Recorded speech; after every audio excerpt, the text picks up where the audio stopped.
Okay, so picture with me, you come in your house. You've got your kids with you. Everybody has their shoes, their backpacks, their coats, your keys, tablets. What are you doing with all of your stuff? For us, prior to this project that I'm going to start sharing with you today, I had all of that stuff living in 3 different places of my home.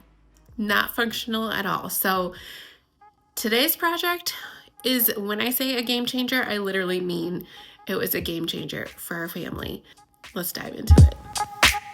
All right, guys, so this week we are kicking it off with a new project.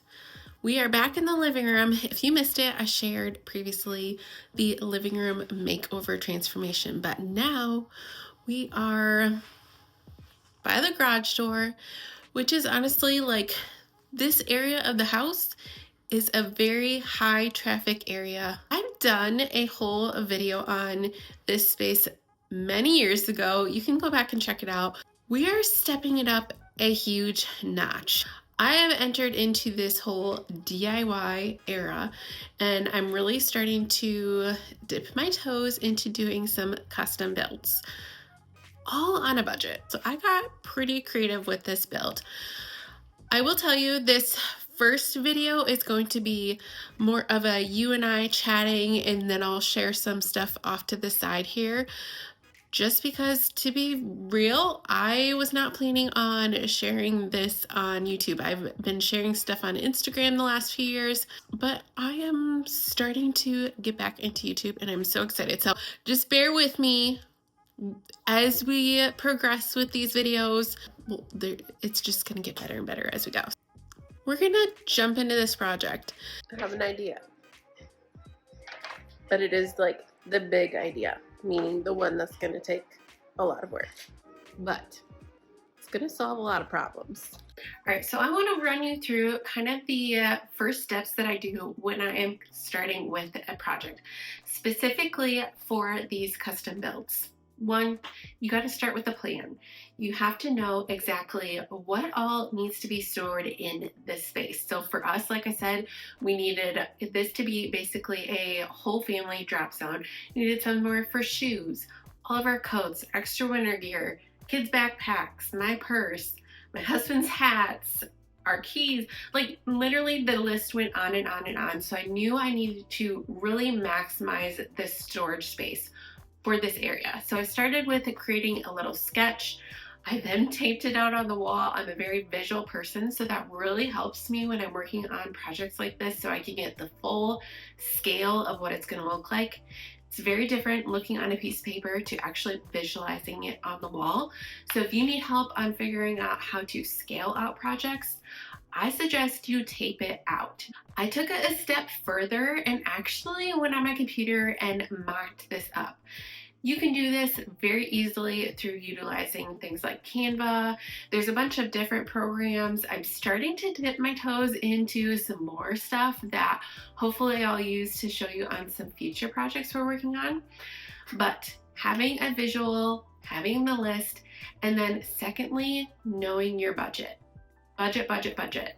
You don't want to get into a project and realize down the road that it's going to be way over what you've saved up for the project. So for me, I really wanted to utilize pieces that I already owned and build around them. So that's what I did. I grabbed the IKEA shoe cabinets that I already had, headed to the hardware store, picked up some pieces of plywood, and started building this out around these IKEA units.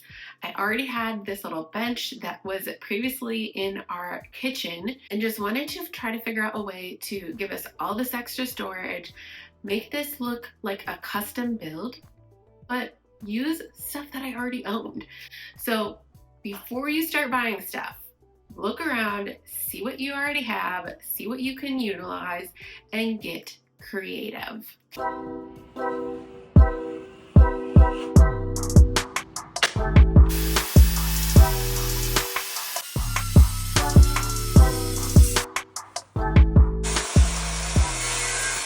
So as you can see here, I've got this piece of foam board down that I'm utilizing to cut this giant piece of plywood. Trying to do these projects solo, I needed to figure out an easy way to manage this. So this has really helped with cutting all of these sheets. Another thing that's really come in handy is utilizing a website called declutter. I put it on the screen here, but you can see I plugged in all of my cuts that I need to make, and it tells me exactly what I need to cut out of my sheet of plywood. So helpful in these projects. So I'm getting everything cut, ready to go, so that way I can start pulling this all together and making this piece come to life.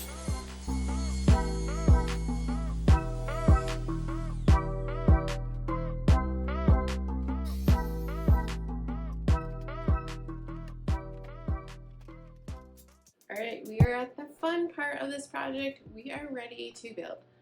You'll actually see a little sneak peek behind me. I cheated and did it off camera last night just to make sure I knew what I was doing. But this is gonna be so good, guys. I'm super excited to get this all pulled together. So what we're gonna do now, I have this first base unit done. Basically, I'm just going to copycat exactly what I did for this. And then after we get that built, we are going to go ahead and get the top built. Now, you already saw I got everything cut. I used my handy little cheat sheet here, got all my cuts done. This was seriously so helpful. So we are going to just go ahead and start building. Let's go. As I started working on the actual structure of this piece, my Craig jig came super in handy. I am loving this piece for all of these custom builds, but it basically helped create pocket holes so that I could put everything together properly. Told you to walk away. That was my first and last mistake. I'm blue without your face. But what can I do? 'Cause I'm just a sinking ship, and you're just a pair of lips that I've lost in the moment. All I want is for you to come back. Now I'm caught in the middle of life, and I need you to survive.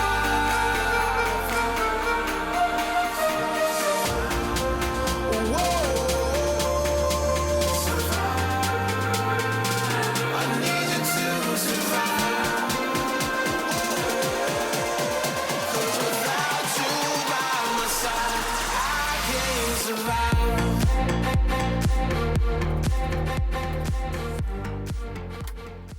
As you can see, I started with the shoe bins and created the structures that went around those first.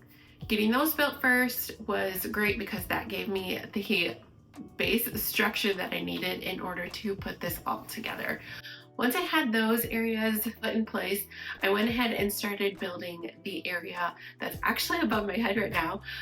That is all of our extra storage space. So up here, I wanted little cubbies where I can put all of our extra snow gear, hats and gloves. That you know, maybe during the summer months, I'm gonna put more summer-related things in there. Have sunscreen, bug spray, that kind of stuff. So just an open spot that I can really hide stuff away but still have access to in this space. All about building that extra storage. Okay, so we're doing this project in phases. So when we come back next time, we are going to kick off with starting to frame this whole build out, start working on doors, and getting this piece all put together. So I wanted to start with this intro video, talk you into kind of how I start a project, walking through those steps, and then next time we're going to make this project come to life. But if you missed the whole living room refresh video, go ahead and check that out now. Otherwise, we will see you next time for more DIY builds on a budget.